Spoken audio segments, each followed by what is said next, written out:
আসসালামু আলাইকুম।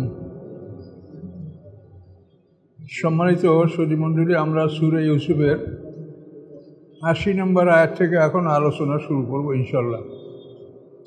আউযু বিল্লাহি মিনাশ শাইতানির রাজিম। ফালাম্মাস্তাইআসু মিনহু খালাসু নাজিয়া। যখন তারা ইউসুফ আলাইহিস সালাম থেকে নিরাশ হলো যে তারা বনিয়ামিনকে ছাড়াইয়া নিতে পারবে না,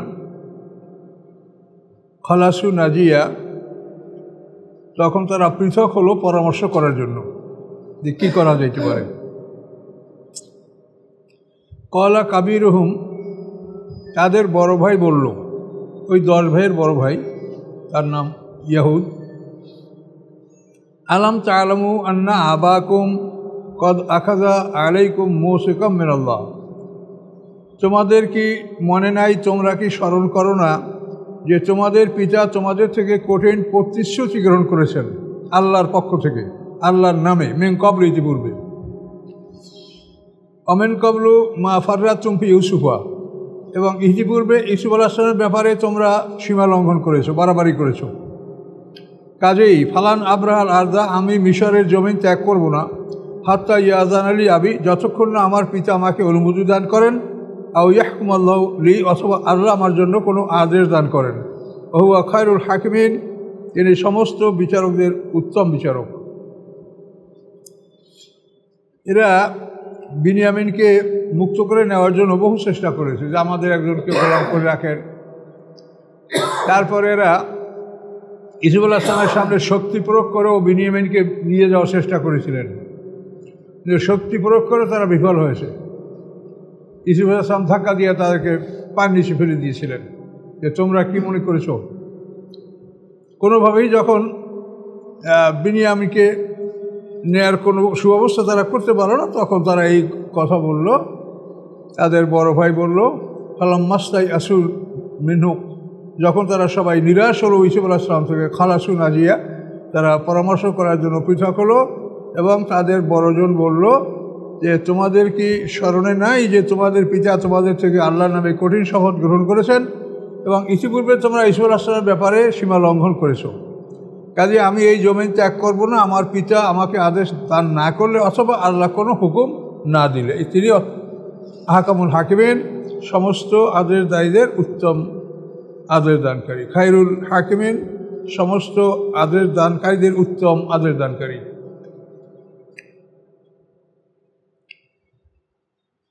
বড় ভাই আরও বলছেন, ইরজিউ ইলা আবিকুম, তোমরা তোমাদের পিতার কাছে চলে যাও। ফাকুলু, তোমরা বলো, ইয়া আবানা ইন্না ইবনাকা সারাকা, হে আমাদের পিতা, আপনার ছেলে চুরি করেছে। আমা শাহেদনা ইল্লা বিমা আলেমনা, আমরা সাক্ষী দিচ্ছি না, আমরা বলছি না অন্য কিছু, আমরা যা জানি তাই আমরা বলছি। আমা কুন্না লিল গায়বে হাফিজিন, অদৃশ্যের ক্ষেত্রে আমরা হেফাজতকারী নই। সে অদৃশ্য একটা কাজ করবে, সেটা আমরা কিভাবে দেখাশোনা করব। কাজে এই জন্য আপনার ছেলে চুরি করছে আমাদের অজান্তে, কাজে আমরা তো এ বিষয়ে সংরক্ষণ করার ক্ষমতা আমাদের নাই। ওয়াস আলাল কারিয়াত আল্লাতি কুন্না ফিহা, আপনি জিজ্ঞাসা করেন ওই জনপদে, ওই গ্রামে, যে গ্রামে আমরা ছিলাম, যেখানে বসে এই ঘটনা ঘটেছে, তাদেরকে জিজ্ঞাসা করেন। ওয়াল ঈদ আল্লাতি আকবাল না ফিহা, এবং ওই সমস্ত কাফেলার কাছেও জিজ্ঞাসা করেন যাদের সাথে আমরা অগ্রসর হচ্ছিলাম। ওয়াইন্নালা সাদিকুন, নিশ্চয়ই আমরা সত্যবাদী। এই চুরি ধরা পড়ার যে জনপদ, সেখানে সেই জনপদের লোকেরাও আপনাকে বলবে, আর যে কাফেলাগুলি আমাদের সাথে মিশর থেকে আসতেছিল, সেই কাফেলাগুলির লোকজনকেও জিজ্ঞাসা করেন যে আপনার ছেলে চুরি করেছে, এটাই সবাই জানে এবং আমরা সত্য বলছি। এভাবে ওরা বলল 10 ভাই। 10 ভাইয়ের প্রতি এক ভাই তো মিশর থেকে আরও 9 ভাই। ওয়ালা, পয়গম্বর বললেন, ইয়াকুব আলাইহিস সালাম বললেন, বাল সাওয়ারাত লাকুম আনফুসুকুম আমরান, বরং সাজিয়েছে তোমাদের জন্য তোমাদের মন একটি কাজ, তোমাদের মন তোমাদের জন্য এই কাজটা প্রস্তুত করেছে। ফাসাবরুন জামিল, আমার জন্য ধৈর্য ধারণ করা উত্তম। আসাল্লাহু আইয়াতিনি বিহিম জামিয়া, সম্ভবত আল্লাহ তাআলা তাদের সবাইকে আমার কাছে নিয়ে আসতে পারেন। ইন্নাহু আলিমুল হাকিম, নিশ্চয়ই তিনি মহাজ্ঞানী মহাকৌশলী। মানে তিনি মোটেও নিরাশ হন নাই, বরং বললেন কি, যে আইয়াতিয়ানি বিহিম জামিয়া, যে আল্লাহ তাআলা তাদের সবাইকে আমার কাছে নিয়ে আসতে পারেন। এটা বড় তাওয়াক্কুল, বড় আল্লাহর উপর নির্ভরশীলতার কথা।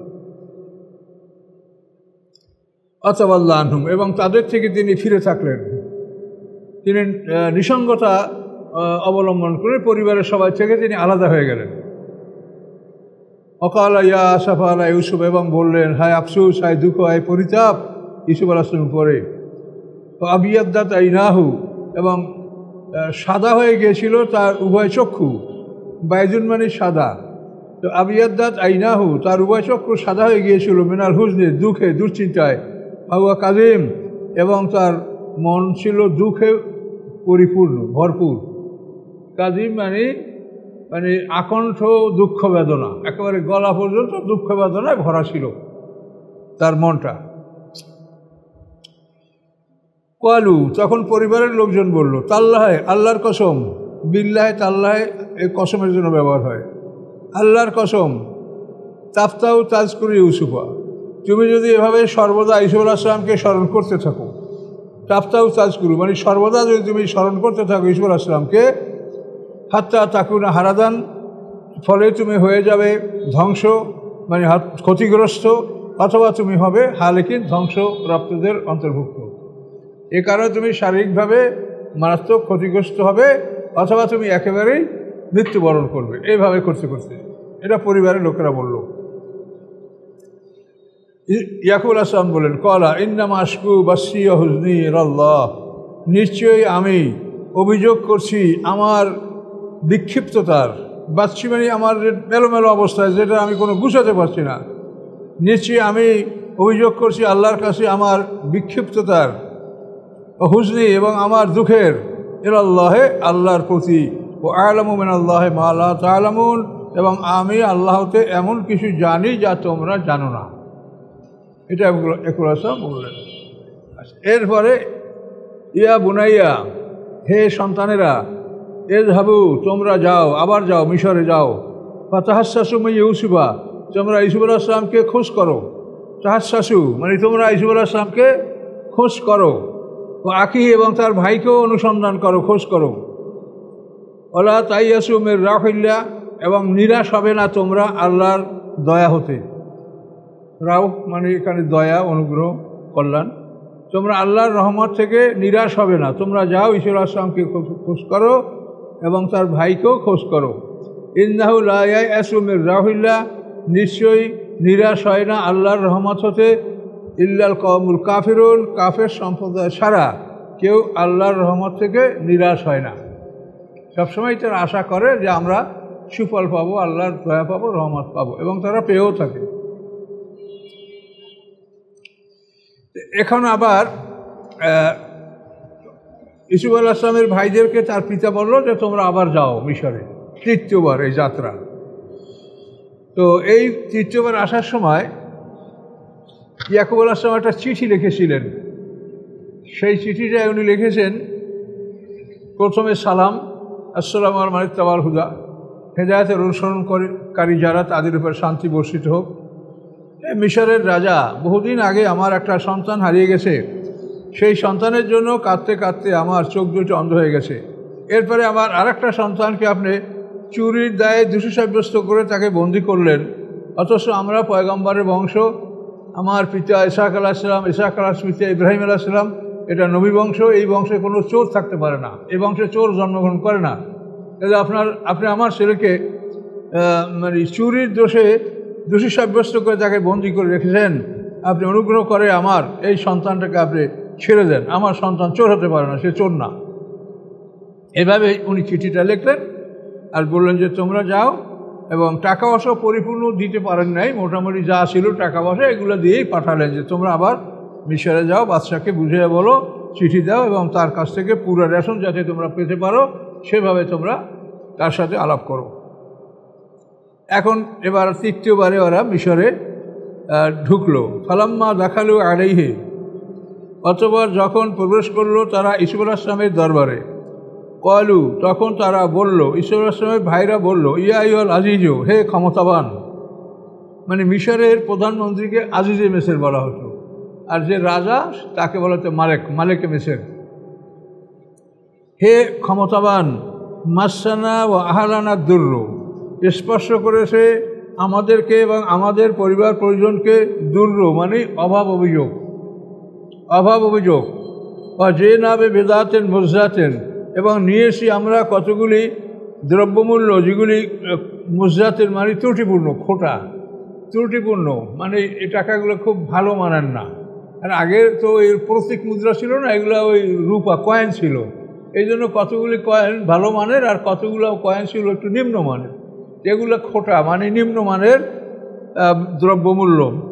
যে না আমরা নিয়ে আসি আমরা বেদাতেন মুজাতেন মানে পণ্যমূল্য, মুজাতেন যেগুলি ত্রুটিপূর্ণ। ফাউফেল আনাল কাইলা, আপনি পুরোপুরি দান করুন আমাদেরকে মাপ, অর্থাৎ যেভাবে আপনি মেপে পুরা দেন এক একজনকে সেভাবে আমাদেরকে পূর্ণ রেশন দান করেন। তাসাদ্দাক আলাইনা, এবং আমাদের উপরে কিছু সৎকা করেন, কিছু দান করেন, মানে আমাদের টাকায় আমরা পুরোপুরি রেশন পাওয়ার যোগ্য না, সে পর্যন্ত টাকা আনতে পারি নাই। ইন্নাল্লাহ ইয়াজজিল মুতাসাদ্দিকিন, নিশ্চয়ই আল্লাহ তাআলা সৎকাকারীদেরকে আল্লাহ তাআলা পুরস্কার দান করে থাকেন। এভাবে তার ভাইরা ইসুফের ভাই ইসুফ বলল। তো এখন এই মুদ্রার সংবাদ তো এই দিল, তারপরে বাবার চিঠি পাইল। এখন এই চিঠি পাওয়ার পরে ইউসুফ আলাইহিস সালাম এই চিঠিটা যখন পড়লেন তখন তিনি খুব অস্থির হয়ে গেলেন যে আমার আব্বা যদি জানতো যে আমি ইউসুফ, তাহলে আমাকে তো স্নেহের ইউসুফ লিখত, কিন্তু আমাকে লেখছে মিশরের রাজা, সে তো আমাকে আব্বা চিনতে পারেন, এবং আমি তাকে কষ্ট দিয়েছি যে আমাকে হারিয়ে আব্বা চক্ষু নষ্ট করেছেন, আবার আমি বিনিয়ামিনকে আটকেই রেখেছি, আমি আব্বাকে কষ্ট দিয়েছি। তো এভাবে চিঠি পড়ার পর ইউসুফ আলাইহিস সালাম কাঁদতে শুরু করছিলেন। তো এই অবস্থাটা দেখে ভাইরাও চিন্তিত হয়ে পড়ল যে মিশরের প্রধানমন্ত্রী সে আমাদের আব্বার চিঠি পড়ে কাঁদে কেন? আমার আব্বা একজন ফকির মানুষ, আমরা রাখাল পরিবারের লোক, কাজে আমার পিতা রাজার মানে রাজা, মিশরের রাজা আমাদের পিতার চিঠি পড়ে সে কাঁদেন কেন?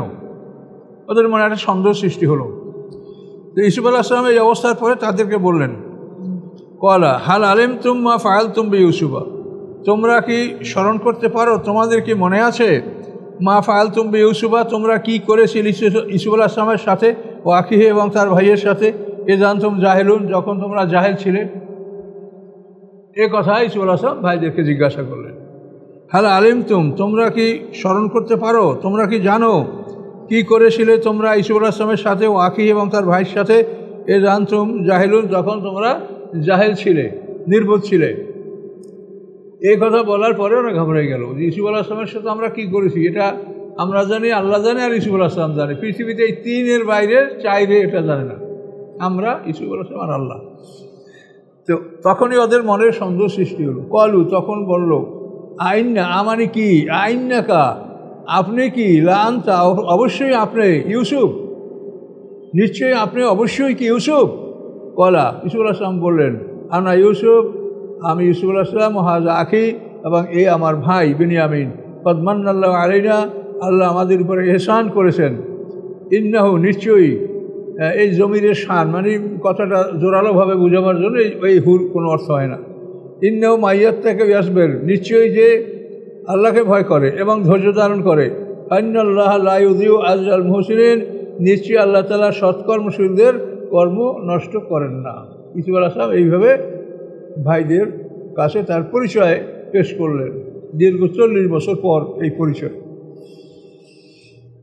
পরিচয় দেওয়ার পরে এখন ওই ভাইয়েরা বললে, কলু, তারা বলল, তাল্লাহ, আল্লাহর কসম, লাকাত আসারাকাল্লাহ আলাইনা, অবশ্যই আল্লাহ তাআলা প্রাধান্য দিয়েছেন আপনাকে আমাদের উপরে, ওয়াইন কুন্না লাখাতিন, এবং আপনার নিশ্চয়ই আমরা ছিলাম অপরাধী। খাতিন মানে অপরাধী, খাতা, ত্রুটি, আমরা ছিলাম অপরাধী। এখন ওরা 10 ভাই ভয় পেয়ে গেল যে ইউসুফ আলাইহিস সালাম, আমরা এখন এই মিশরে তার দরবারে, এখান থেকে পালাবার কোনো ক্ষমতা আমাদের নাই, তা আমরা এখন কি করব। তখন ওরা 10 ভাই ইচ্ছে করলো যে আমরা একসঙ্গে ইউসুফ আলাইহিস সালামের পায়ে পড়ে তার কাছে আমরা ক্ষমা চাবো। এইভাবে যখন ওরা 10 ভাই ইউসুফ আলাইহিস সালামের পায়ের উপরে পড়ে ক্ষমা চাওয়ার জন্য অগ্রসর হলেন, ইউসুফ আলাইহিস সালাম তাদেরকে বুকের সাথে জড়ায় ধরলেন আর বললেন, লা তাসরিবা আলাইকুমুল ইয়াউম, আজকে তোমাদের উপরে আমার কোনো অভিযোগ নাই। লা নাই তাসরিবা, অভিযোগ আজকের দিনে। ইয়াগফিরুল্লাহু লাকুম, আল্লাহ যেন তোমাদেরকে ক্ষমা করে দেন। ও আরহামুর রাহিমিন, তিনি সমস্ত দয়ালুদের সবচেয়ে বড় দয়ালু। তাহলে এই ইউসুফ আলাইহিস সালাম, সূরা ইউসুফ যে এত বড় একটা ক্ষমার নিদর্শন, এই সূরাটা মক্কা বিজয়ের জন্য যখন আল্লাহ রসুল রমজান মাসের 8 তারিখে 10,000 সৈন্য প্রস্তুত করেছেন মদিনা থেকে মক্কা আক্রমণ করার জন্য, তখন আল্লাহ রসুল এই সূরা ইউসুফ পাঠ করছেন সাহাবীদের সামনে। সাহাবীরা সবাই কেঁদেছেন এবং বলেছেন, ইয়া রাসূলুল্লাহ, আপনি আমাদের সামনে সূরা ইউসুফ পাঠ করছেন কেন? আমরা বুঝতে পেরেছি যে মক্কার লোকেরা আমাদেরকে কঠিন নির্যাতন করেছে, আমাদেরকে বাড়িঘর থেকে বহিষ্কার করেছে, আমাদের দুর্বলদেরকে হত্যা করেছে। আম্মারকে কয়লার উপরে, জ্বলন্ত কয়লার উপরে শুয়েছে, তার পিতাকে ওরা ঘোড়ার সাথে 2 পা বেঁধে ঘোড়া চালিয়ে তাকে ছিঁড়ে ফেলেছে, হত্যা করছে। সুমাইয়াকে হত্যা করা হয়েছে। এইভাবে আম্মার, সোহাইব, বেলাল এদেরকে কত নির্যাতন করা হয়েছে। এখন আমরা তাদের থেকে যেন কোনো প্রতিশোধ গ্রহণ না করি, আমরা যেন তাদেরকে ক্ষমা করে দিই, এই জন্য আপনি আমাদের সামনে সূরা ইউসুফ পাঠ করেছেন। কাজেই আমরা এটা বুঝতে সক্ষম হয়েছি। কাজে আপনি বলেন আমাদের কি করতে হবে। তখন আল্লাহ রসুল ওই 8 জন পুরুষ 4 জন মহিলার তালিকা করলেন, এই 8টা পুরুষ 4 জন মহিলা, এদেরকে হত্যা করা হবে আর সমস্ত মক্কাবাসীকে ক্ষমা করে দেওয়া হবে। এই 4 জন মহিলা 8 জন পুরুষ, এই পুরুষদের মধ্যে আবু সুফিয়ানের নাম ছিল, তারপরে এটা আপনারা সিরাতে একটু ভালো করে দেখে নেবেন। তারপরে ওয়াহশীর নাম ছিল, যে ওয়াহশী হামজা রাদিকে হত্যা করেছে। তারপরে ইকরাম ইবনে আবু জাহেলের নাম ছিল। তারপরে মাকিস ইবনে সাবাবার নাম ছিল। তারপরে আব্দুল্লাহ ইবনে সাদ ইবনে আবিসারার নাম ছিল। হেন্দার নাম ছিল। তারপরে 2টা দাসী ছিল এক লোকের, এরা নাচতো, গানতো, কবিতা বলতো, আল্লাহ রসুলের মানে 2 নম্বর করত। তো ওই 2টা দাসী, তারপরে সারা, এই যে সারা হাতেব ইবনে আবি বলতার সময় যে সারা চিঠি লয়ে যে তার যাকে গোপনে চিঠি দিয়ে পাঠানো হচ্ছিল মক্কা বিজয়ের আগে, ওই সারা, তার নাম ওই মহিলাদের তারিখে ছিল। কিন্তু এরাও শেষ পর্যন্ত অধিকাংশই মুক্তি পেয়েছে, মাত্র কয়েকজনকে হত্যা করা হয়েছে। আর সবাইকেই আল্লাহ রসুল বিভিন্ন অজুহাতে ক্ষমা করেন। মাকিস ইবনে সাওবাকে হত্যা করা হয়েছে। আর খাতালের 2 দাসী, এদের হত্যা করা হয়েছে। আবু সুফিয়ান ক্ষমা পেয়েছে। আবু সুফিয়ান তো মক্কা বিজয়ের আগের দিনই, আগের রাত্রে ইসলাম গ্রহণ করেছে। আর এই সিদ্ধান্ত এসব মদিনাতে বিষয়। তো এখানে এই সূরাটা থেকে আমাদেরও এই শিক্ষা যে এখানে ক্ষমা করতে পারলে আপনার সম্মান আল্লাহ বাড়ায় দেবে। প্রতিশোধের দিকে চিন্তা না করে যদি ক্ষমা করতে পারেন, এর পরিণাম হলো আপনাকে এই উসিলায় আল্লাহ সম্মান বাড়িয়ে দেবে। কাজে এই জন্য সবসময় ক্ষমা করতে পারেন কিনা এই বিষয়টা এই চিন্তা করা উচিত। আপনার ভাই বোনেরা, আত্মীয় স্বজন যদি আপনাকে কষ্ট দেয়, এটা মানে আমরাও আপনাদের মতো পারিবারিক মানুষ, আমাদেরও ভাই বোন আছে, আমাদেরও পারিবারিক সমস্যা আছে।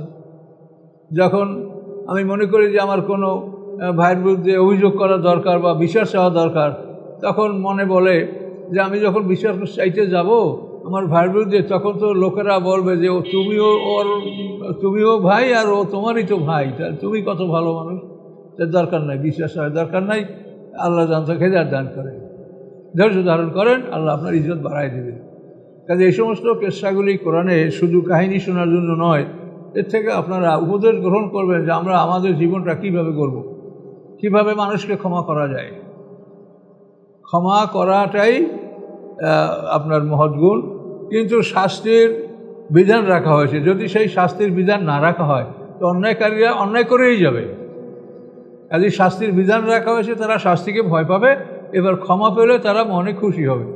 কিন্তু শাস্তির বিধান না থাকলে তারা মনে করে যে আমরা যা করি এর তো কোনো আমাদের কিছু হবে না। এই জন্য শাস্তির বিধান রাখা হয়েছে।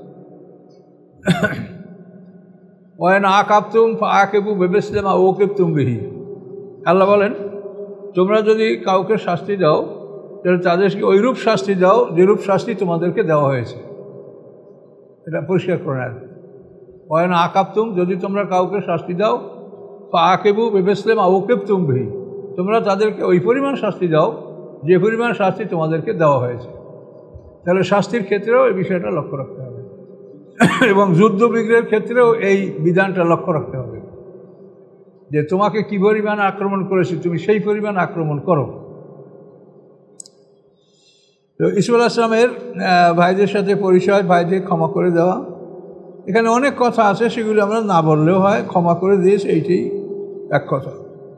এখানে ওরা ইসুফ আলাইহিস সালামের বাল্যকালের ইতিহাসগুলি বলতেছিল এবং ইসুফ আলাইহিস সালামকে যে তারা মালিক বিন জারের কাছে বিক্রি করেছিল, এইসব কথাও সেখানে আলোচনা হয়েছিল।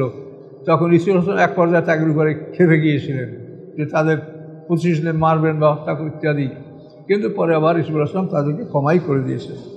তাদেরকে অর্ডার দিলেন, এ ঝাবু বে কামিসি হাজা, তোমরা আমার এই জামাটা নিয়ে যাও। ওই যে জামা কুয়ার মধ্যে তাকে মাদুলি ভেঙে যে জামা পরানো হয়েছিল ইব্রাহিম আলাইহিস সালামের জামা, এই জামা বাইর করে কি বলা হলো, এ ঝাবু বে কামিসি হাজা, তোমরা আমার এই জামাটা নিয়ে যাও, ফালকুহু আলা ওয়াজহি আবি, এটা নিক্ষেপ করো আমার পিতার মুখমণ্ডলে, ইয়াতে বাসিরা, সে দৃষ্টিশক্তি লাভ করবে, ফিরে পাবে। বাসিরা মানে চোখ, দৃষ্টিশক্তি। ও আতুনি বেহালিকুম আজমাইন, এবং তোমাদের সমস্ত পরিবার প্রয়োজন আমার কাছে নিয়ে আসো। এইখানে ইসুফ আলাইহিস সালামের আত্মীয় স্বজন বিভিন্ন রয়েছে, বিভিন্ন বলে, সর্বোচ্চ বলা হচ্ছে যে অন্তত 400 আত্মীয় স্বজন মিশরে তারা কেনান থেকে হিজরত করেছিল, এবং এরাই কিন্তু মিশরে বনি ইসরাইল, এই যে মুসা আলাইহিস সালাম বনি ইসরাইলের বংশধর এইরা। তাহলে এরা ইসুফ আলাইহিস সালামের থেকে মুসা আলাইহিস সালামের কত ব্যবধান। মুসা ইবনে ইমরান ইবনে ইয়াসার ইবনে কায়েস ইবনে লাবি, এই লাবি আর ইসুফ আলাইহিস সালাম হলো ভাই, 17 ভাই। ইসুফ বেনিয়ামিন 2 ভাই আর এহুদ লাবিরা 10 ভাই, 12 ভাই, তাহলে 5 পুরুষ। এই 5 পুরুষে এই 400 বনি ইসরাইল মিশরে, তাদের সংখ্যা আমরা যা পাচ্ছি 6,70,000 বনি ইসরাইল মিশরে পয়দা হয়েছিল, এবং এই ফেরাউন এদেরকে শাস্তি দিচ্ছিল এই বনি ইসরাইলদের।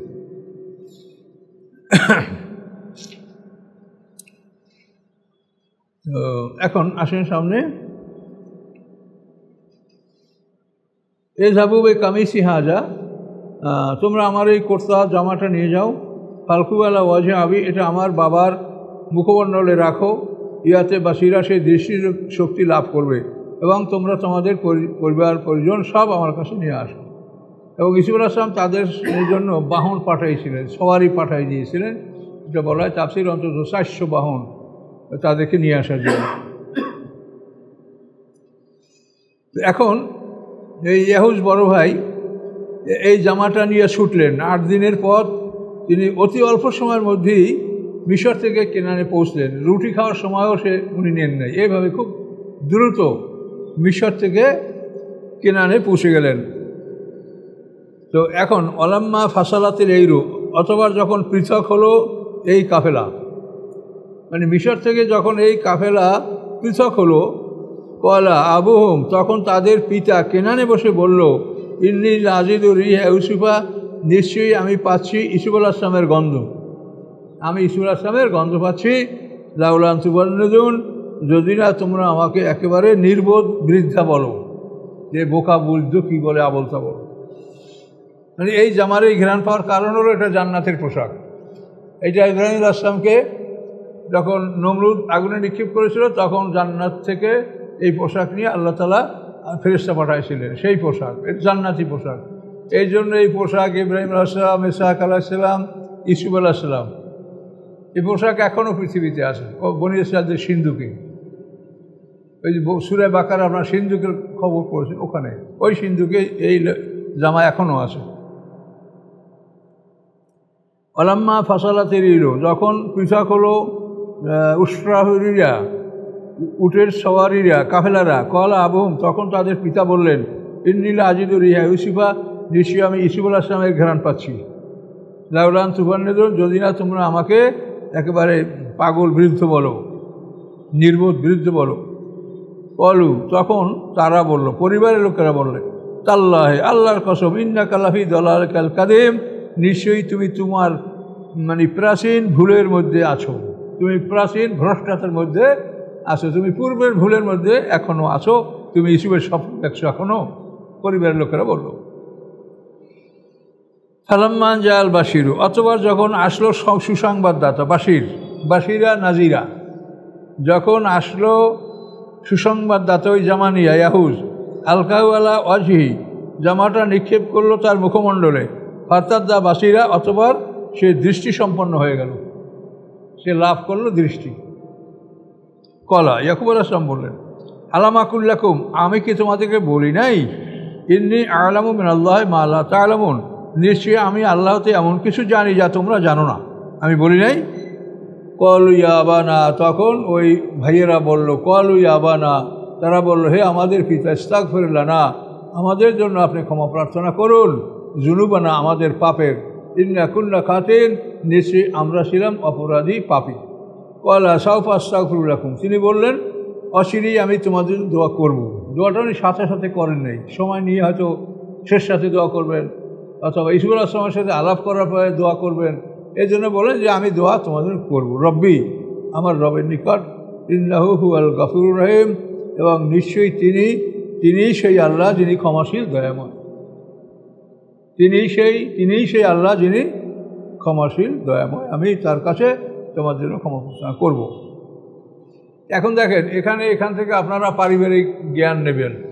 অনেক লোক সন্তানরা জুলুম অত্যাচার করে, ভালো কাজ করে না, জমি সন্তানকে ত্যায্য করে দেব, জমি সব অমুককে দিয়ে দেবো, মাদ্রাসায় দিয়ে দেবো, কি করব। আমার কাছে একজন উকিল সাহেব, ওনার একটাই ছেলে, ওনার বিল্ডিং আছে, কিন্তু উনি সন্তানের অসন্তুষ্ট, এগুলো সব আমি এই করব। তারা আমি ওনাকে বুঝলাম যে আপনি থামেন, আপনার ছেলে এমন একটা সময় ফিরে আসতে পারে যে দেখবেন যে তখন খুব ভালো মানুষ হয়ে গেছে। এটা হয়। আমার এক বন্ধু মানুষ, এক হাফেজ সাহেব, তার ছেলে এরকম খারাপ হওয়ার কারণে সে ছেলেকে ত্যায্য করবে, অমুক করবে। আমি বলছি থামেন, সবুর করেন, আল্লাহর কাছে বলেন, আপনি এত দ্রুত কেন করতেছেন। তারপর কয়েক বছর এই ছেলে বিয়া করাইছে, এখন নাতি কোলে নিয়ে হাফেজ সাহেব আনন্দ করতেছে। আমি কি হাফেজ সাহেব এখন কেমন হলো? হুজুর আমরা তো বুঝি না। এই জন্য আপনারা পারিবারিকভাবে কোনো সন্তান বা কারো উপরে রাগ করে তারে অভিশাপ করবেন না, সংসার থেকে তাড়াবেন না, বদদোয়া করবেন না, ধৈর্যের সাথে এটা মোকাবেলা করবেন। আল্লাহর পক্ষ থেকে যা ফয়সালা হওয়ার তাই হবে, অধিকাংশ ক্ষেত্রেই ভালো ফয়সালা পাবেন। কাজে এগুলো পারিবারিক শিক্ষা, এগুলির থেকে আপনারা এভাবে আপনাদের অভ্যাস সৃষ্টি করবেন। অনেক লোকে কিন্তু এই সমস্ত ভুল করে রাগের বশবর্তী হয়ে অনেক খারাপ পথ অবলম্বন করে বসে। ফালাম্মা দাখালু আলা ইউসুফ, অথবা যখন তারা ইউসুফ আলাইহিস সালামের দরবারে প্রবেশ করল, আওয়া ইলাইহি আবওয়াইহি, তিনি আশ্রয় দিলেন নিজের কাছে পিতামাতাকে। এই যে মা, এই মানে হলো খালা, আপন খালা, লাইয়া এবং রাহিল দুই বোন। ইউসুফ আলাইহিস সালামের মা হলো রাহিল, আর ওই বড় হলো লাইয়া। রাহিল মারা গেছে, রাইয়াদের জন্য উনিও মা, মানে খালা, আপন খালা এবং সৎমা। আশ্রয় দিলেন তার কাছে তিনি তার পিতামাতাকে। অকল, এবং বললেন, উদখুলু মিসরা, তোমরা এই শহরে প্রবেশ করো, ইনশাআল্লাহ আমি আল্লাহর উপরে নির্ভর করে, যদি আল্লাহ ইচ্ছা করেন, নিরাপদে এই শহরে তোমরা নিরাপদে প্রবেশ করো। তাহলে এখান থেকে দেখেন ইউসুফ আলাইহিস সালাম এই শহরে তার পিতামাতা ভাইদেরকে আশ্রয় দেওয়ার জন্য কোনো রাজার অনুমতি নেওয়া বা রাজার কাছ থেকে পারমিশন না, এটা কিন্তু কিছু করেন নাই। তাহলে বোঝা যায় ইউসুফ আলাইহিস সালাম সার্বিক ক্ষমতারই মালিক ছিলেন। রাজা তখনও বেঁচে ছিলেন, কিন্তু তিনি কোনো কর্তব্য পালন করতেন না। রাষ্ট্রের যাবতীয় কর্তব্য ইউসুফ আলাইহিস সালাম নিজ দায়িত্বে, নিজ জ্ঞানে এটা করতেন। কাজে অনেকে বলে ইউসুফ আলাইহিস সালাম কাফের রাজার অধীনে চাকরি করেছে, এরা যারা বলে তারা এটা ভুল বলে। এটা নিজেদেরকে রক্ষা করার জন্য বলে যে আমরাও মানে খারাপ দলের সাথে, খারাপ কোনো রাজার অধীনে আমরা যদি কোনো নেতৃত্ব করি, রাজনীতি করি বা কী করি, তাই এটা ইউসুফ আলাইহিস সালামের দলিল, কিন্তু এটা দলিল না। দেখেন এখানে ইউসুফ আলাইহিস সালাম সম্পূর্ণ স্বয়ংসম্পন্ন, তিনি কারো অনুমতি নিয়ে এটা করেননি। বরং রাজাকেও তিনি নিয়ে আসছিলেন যে চলেন, আমার আব্বা আসবে, আমার ভাইরা আসবে, তাদের অভ্যর্থনার জন্য। তখন মালিকে মেসের, সেও ইউসুফ আলাইহিস সালামের সাথে আর সে ইউসুফ আলাইহিস সালামের পিতা এবং অন্যদেরকে অভ্যর্থনা জানিয়েছেন। আর রাফা আবাইহি আলাল আরশি, রাফা মানে উঁচুতে তুললেন তার পিতামাতাকে আলাল আরশি, সিংহাসনের উপরে। পিতামাতাকে সিংহাসনের উপরে বসালেন। অখরুল আল সুজ্জতা, এবং ভাইরা সবাই ইউসুফ আলাইহিস সালামের সম্মানে সেজদায় লুটিয়ে পড়ল। সেই যুগে সম্মানসূচক সেজদা করা বৈধ ছিল, সম্মানসূচক সেজদা, আর আল্লাহকে ইবাদত করার সেজদা আলাদা। অকালা তখন বললেন, ইয়া আবাতে, হে পিতা, হাজা তাবিল রুয়া, এ হচ্ছে আমার স্বপ্নের ব্যাখ্যা, যে আমি যে দেখেছিলাম 12টা চন্দ্র সূর্য এবং 11টা তারা আমাকে সিজদা করে, রাআইতু আহাদা আশারা কাওকাবা ওয়াশ-শামসা ওয়াল কামারা রাআইতুহুম লি সাজিদিন, যেটা আপনারা প্রথম আয়াতের মধ্যে পেয়েছেন। মানে হে আমাদের পিতা, হাজা তাবিল রুয়া, এ হচ্ছে আমার স্বপ্নের ব্যাখ্যা, মেন কবল, ইতিপূর্বে, কদ জাআলা রাব্বি হাক্কা, অবশ্যই করেছেন উহাকে আল্লাহ তাআলা সত্য, অর্থাৎ আমার এই খাব, আমার স্বপ্নকে আল্লাহ সত্যে পরিণত করেছেন। ওয়াকাদ আহসানা বি, এবং তিনি এহসান করেছেন আমার সাথে। ইসু আসলাম বলছেন, আল্লাহ এহসান করেছেন আমার সাথে, এজ আখরাজানি মিনা সিজনে, যখন তিনি আমাকে বের করেছেন জেলখানা থেকে। কুয়োর থেকে বাইর করা এসেও বেশি এহসান, কিন্তু সেটা বলেন নাই, এর বাইরে লজ্জা পাবে সেই জন্য। এই জন্য দেখেন, এই যে ভদ্রতা এবং অপরের সম্মানের দিকে লক্ষ্য রাখা, জেলখানা থেকে বাইর হওয়ার সেইটা কুয়োর থেকে বাইর হওয়াটা অনেক জটিল বিষয় ছিল, যেহেতু এটা এমন এক জায়গায় তাকে ফেলানো হয়েছিল সেখানে লোকজন চলাচল করে না, অন্ধকূপ, কিন্তু সেটা তিনি বলেন নাই। বলছেন অকাত আহসানা বি, নিশ্চয়ই আল্লাহ আমার প্রতি এহসান করেছেন, এর আখরাজানে মিনা সিজনে, যখন তিনি আমাকে বের করছেন জেলখানা থেকে, বা যা বিকুম মিনাল বাদবে, এবং তোমাদেরকে নিয়ে এসেছেন গ্রাম থেকে, মরুভূমি থেকে। বাদবে মানে গ্রাম, মরুভূমি, মরু অঞ্চল, তোমরা মরু বেদুইন, তোমাদেরকে মরুভূমি থেকে নিয়ে আসা হয়েছে। মিমবাদের পরে আর নাজাগা শয়তান বাহিনী অবেকতি, যে ওয়াসওয়াসা দিয়েছিল, কুমন্ত্রণা দিয়েছিল শয়তান আমার মধ্যে এবং আমার ভাইদের মধ্যে। এই ওয়াসওয়াসার পরে আল্লাহ তাআলা তোমাদেরকে আমার কাছে নিয়ে আসে। ইন্না রব্বি, নিশ্চয়ই আমার রব, লতিফুন, সূক্ষ্মদর্শী, লেমে আসা, তিনি যা ইচ্ছা করেন, যার জন্য তিনি ইচ্ছা করেন, তিনি সেটা অত্যন্ত সূক্ষ্মদর্শী হিসাবে সেটা সম্পন্ন করে থাকেন। ইন্নাহুল আলিমুল হাকিম, নিশ্চয়ই আল্লাহ তাআলা মহাজ্ঞানী, মহাকৌশলী। এই জেলে যদি বিনা দোষে কোনো মানুষ জেলে যায়, তখন এই 99 এবং 100 দুইটা আয়াত কাগজে লিখে তখন ডাইন হাতে বেঁধে বিচারকের সামনে গেলে ইনশাআল্লাহ জামিন হয়ে যাবে। ফালাম্মা দাখালু, আর এরপরে অরফা বা, এই দুইটা আয়াত।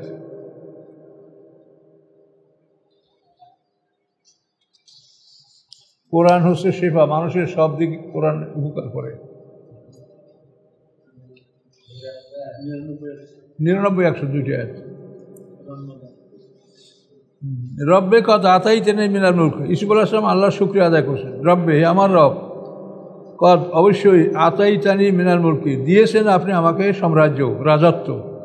এখন দেখেন, তাকে আল্লাহ রাজত্ব দিয়েছে, কাজী ইউসুফ আলাইহিস সালাম কোনো রাজার অধীনে বা অমুসলিমের অধীনে চাকরি করেছেন বলে এইটা কিন্তু ওই পিছনে একদল যখন অমুসলিম দলের অধীনে তারা ঐক্যমত করছিল, তখন এইটা তারা দলিল দেওয়ার চেষ্টা করছে। কিন্তু আমি তাকে বুঝাইছি যে এরকম খোরা যুক্তি আপনারা দিয়েন না, সরল কথা বলার চেষ্টা করেন। সেটা হয়তো আপনারাও শুনতে পারেন যারা আগে এটা দেখেছেন। তো বললেন, রব্বি কদ আতাইতানিল মুলক, হে আমার রব, আপনি দান করেছেন আমাকে রাজত্ব। ও আল্লামতানি মিন তাবিল হাদিস, এবং শিখিয়েছেন আপনি আমাকে স্বপ্নের ব্যাখ্যাসমূহ। ফাতিরিস সামাওয়াতি ওয়াল আরদ, আদি স্রষ্টা আকাশের এবং পৃথিবীর। ফাতির মানে আদি স্রষ্টা, ফাতিরিস সামাওয়াতি ওয়াল আরদ, আকাশ পৃথিবীর আদি স্রষ্টা। আনতা ওয়ালিয়্যি ফিদ দুনিয়া, আপনি আমার অভিভাবক, ফিদ দুনিয়া, দুনিয়ায়, অল আখিরাতে, এবং পরকালে। তাওয়াফানি মুসলিমান ওয়া আলহিকনি বিস-সালিহিন, আপনি মুসলমান হিসেবে আমার মৃত্যুদান করেন এবং সৎকর্মশীলদের সাথে আমাকে মিলিত করুন। ইউসুফ আলাইহিস সালাম এই মৃত্যুর কামনা করছেন। এরকম আর কোনো পয়গম্বর এরকম মরার জন্য, মানে এই বিশাল জীবনের কষ্টের পরে, রাজত্ব পেয়ে সব কিছু করার পরে তিনি আল্লাহর কাছে বলেন যে আমাকে আপনি মৃত্যু দান করেন এবং সৎকর্মশীলদের সাথে আমাকে মিলিত করুন। খুবই বড় প্রার্থনা। এখন আল্লাহ বলেন, যালিকা মিন আম্বাইল গায়ব, এই যে খবরগুলি আপনাকে বলা হলো, এইগুলি গায়েবের খবর। নাবা এর বহু বছর আম্বা, যালিকা মিন আম্বাইল গায়ব, এগুলি সব গায়েবের খবর। নুহিহি ইলাইকা, এগুলি আপনার কাছে আমরা ওহীর মাধ্যমে পাঠাচ্ছি। ওয়া কুনতা লাদাইহিম, আপনি তাদের কাছে ছিলেন না হে মুহাম্মদ সাল্লাল্লাহু আলাইহি ওয়াসাল্লাম। ইজ আজমাউ আলা আমরিহিম, যখন তারা তাদের কাজে একমত হয়েছিল ওহম ইয়ামকুনুন, এবং তারা ষড়যন্ত্র করছিল। তারা তাকে কুয়ে ফেলার জন্য যখন একমত হয়েছিল, ষড়যন্ত্র, আপনি ছিলেন তাদের কাছে? না। তাহলে আপনি এটা কী করে বললেন? ওদের তো জ্ঞান থাকা উচিত যে মুহাম্মদ সাল্লাল্লাহু আলাইহি ওয়াসাল্লাম লেখা জানে না, পড়া জানে না, সেটা কী করে বললেন? অবশ্যই তার কাছে ওহী আসে, সে রাসূল, এটা তাদের বোঝা উচিত ছিল। এই কথাটা আল্লাহ এখানে বললেন। ওমা আকসারুন নাসি ওয়ালাউ হারাসতা বিমুমিনিন, এবং মা মানি না, আকসারুন নাসি অধিকাংশ মানুষ নয়, বেমুমিনিন ইমানদার, ওয়ালাউ হারাসতা যদি আপনি একান্ত কামনা করেন। বুঝতে পারছেন? ওমা আকসারুন নাসে বেমুমিনিন, এভাবে পড়েন, নয় অধিকাংশ মানুষ ইমানদার, ওয়ালাউ হারাসতা, যদিও আপনি একান্ত কামনা করেন। আপনি একান্ত কামনা করলেও পৃথিবীর অধিকাংশ মানুষ মোমেন হবে না, কারণ দোজক বড়, দোজকের বেশি মানুষ যাবে। এই জন্য আপনি যতই কামনা করেন অধিকাংশ লোক মোমেন হবে না। তো এই জন্য আপনারা নিরাশ হবেন না। আমরা দেখি যে এই তাফসীরের জন্য আমরা এত চেষ্টা করি, কিন্তু মানুষ আস্তে আস্তে কমে, মানে শয়তান চেষ্টা করে করে জয়যুক্ত হইতেছে অনেক ক্ষেত্রে। কেন, কী করার আছে, আমরা পারি বলতে। আমা তাসালুম আলাইহি মিন আজর, আপনি চান না তাদের কাছে কোনো পারিশ্রমিক। এই যে হেদায়েতের বাণী তাদেরকে শোনাচ্ছেন, আপনার পারিশ্রমিক চান না। এন হুয়া ইল্লা যিকরুল লিল আলামিন, নয় হিয়া বরং সমস্ত জগৎবাসীদের জন্য উপদেশ। এই কোরআন সমস্ত জগৎবাসীদের জন্য উপদেশ। হেদায়েতের জন্য কোনো মানুষ ঈমান গ্রহণ করলে তার থেকে তো আমরাও কেউ খুশি নেই না, বরং তারে আমরা সবাই দেই। তবে এই যে আপনার শিক্ষা, এটা প্রশিক্ষণ। এই প্রশিক্ষণের দ্বারা একটা মানুষকে কামের পর্যন্ত 18 বছর তার ক্লাস করা লাগবে। কেন এইটা কি কেউ বিনামূল্যে করতে পারবে? কাজে এই জন্য না বুঝে শুনে অনেকে মনে করে যে এই কোরআন পড়াইয়া টাকা নেওয়া যায় নাই। তা আপনি ফ্রি পড়ান, দেখি আপনারা যারা মুখেই গল্প করেন, আপনারা চালাই দেখেন একটা প্রতিষ্ঠান, যে এখানে আপনারা এই 18 বছরের একটা কোর্স বিনা বেতনে, বিনা, আপনারাও নেবেন না, ছেলেরাও দেবেন, আমরা চালাই দেখেন যে আপনারা পারছেন কিনা। কোর্স কেউ পারবেন না। কাজেই প্রশিক্ষণ এবং ঈমান, এই দুটো জিনিস এক না। ঈমান গ্রহণ করলে তাকে আমরা সাহায্য সহযোগিতা করে আরও তার প্রতিষ্ঠা করার চেষ্টা করি। ঈমানের বিনিময়ে, হেদায়েতের বিনিময়ে কারো কাছে কিছু চাওয়া হয় না। কিন্তু যেখানে নিয়মিত প্রশিক্ষণ, একজন ইমাম, সে তো তার নিজের নামাজ পড়বে, কিন্তু তাকে বেতন দিচ্ছেন কেন? সে আপনাকে সময় দিচ্ছে, তার সময়টা আপনি এখানে আপনি আটকিয়ে দিয়েছেন, এই জন্য তাকে আপনি এই সময়ের মূল্য দেবেন।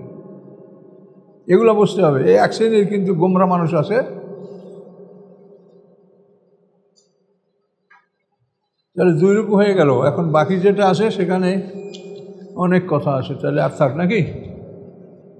আস্তাগফিরুল্লাহাল্লাযী লা ইলাহা ইল্লা হুয়াল হাইয়ুল কাইয়্যুম ওয়া আতুবু ইলাইহি, লা হাওলা ওয়া লা কুওয়াতা ইল্লা বিল্লাহিল আলিয়্যিল আযীম। আল্লাহুম্মা সাল্লি আলা মুহাম্মাদ ওয়া আলা আলি মুহাম্মাদিন কামা সাল্লাইতা আলা ইব্রাহিম ওয়া আলা আলি ইব্রাহিম ইন্নাকা হামিদুম মাজিদ।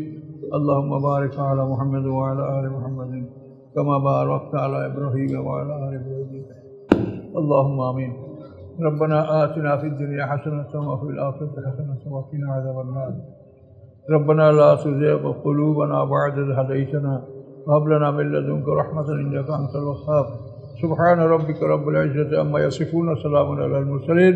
الحمد لله.